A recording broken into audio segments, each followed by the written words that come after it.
All right, so now that layer 2 is dry, I got to start looking into layer 3. And what I'm noticing in some areas of when I start in with the flowers is that some of the areas of the flower cover over areas that I've painted with some of the browns. So the good thing about this paper is that it has a smooth enough surface that I can lift color off. In areas such as this, in areas over here, I can lift some of that out so that I can put some of those light pinks and violets in as I go through. So I'm going to do that first. Just again, I'm just going to use water and I'm going to use a round brush.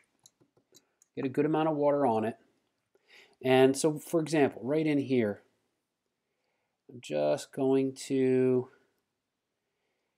wet that area. It's not soaking so that it's dripping.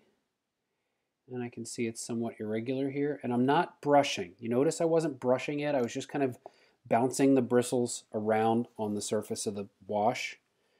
Now, I'll just take my paper towel and I'm going to lift out some of that dark color. I'm going to do it again.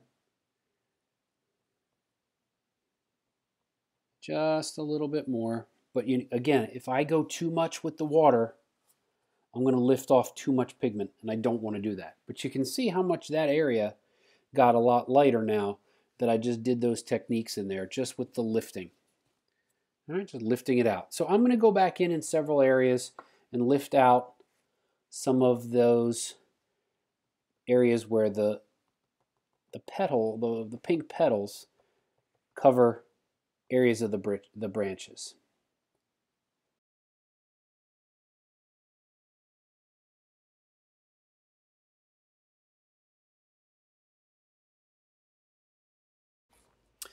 All right, now that I've got some of those areas lifted out, I want to let them dry, because if I start going in right now with the pinks and stuff, it's just going to be too damp and it's just going to bleed too much. So what I want to do is I want to start working on developing some of those thin branches, all right, just to kind of create more movement throughout the piece. And again, your piece is going to differ, right, where those lines and things are going to be, or whatever the colors are going to be. But again, it's always about just slowly building and working layer by layer. So again, I'm starting with my brown base and I'm using a little bit of my blue to create a little bit of a dark brown or prismatic black, right, where some of these branches look really, really dark.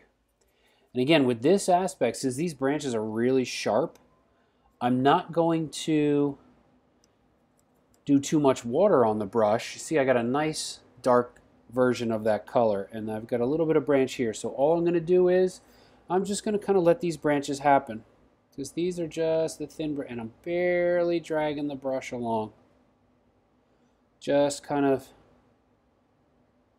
letting those skinny little branches happen.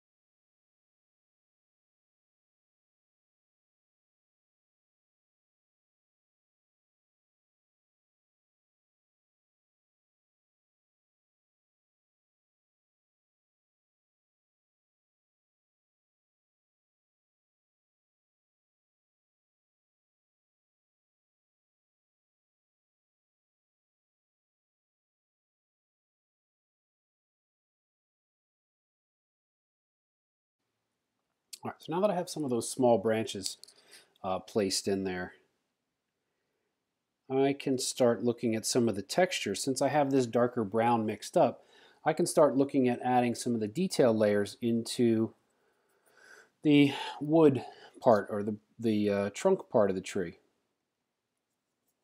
So this is a little bit more, again, this is a little bit more of a drier brush. Okay, I'm not lifting color out. I'm trying to just build the layering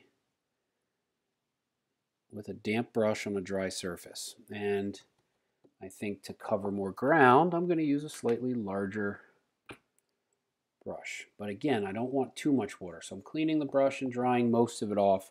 And then I'm picking up a good amount of pigment. again with my brown and my blue to make that prismatic, that dark, that makes it look like black, but not black. So I'm just kind of shading now the bottom edge, how the light is affecting the branches. And that's going to create contrast. The areas here where I lifted the color out, that's going to create more contrast when I go to put those light colors in.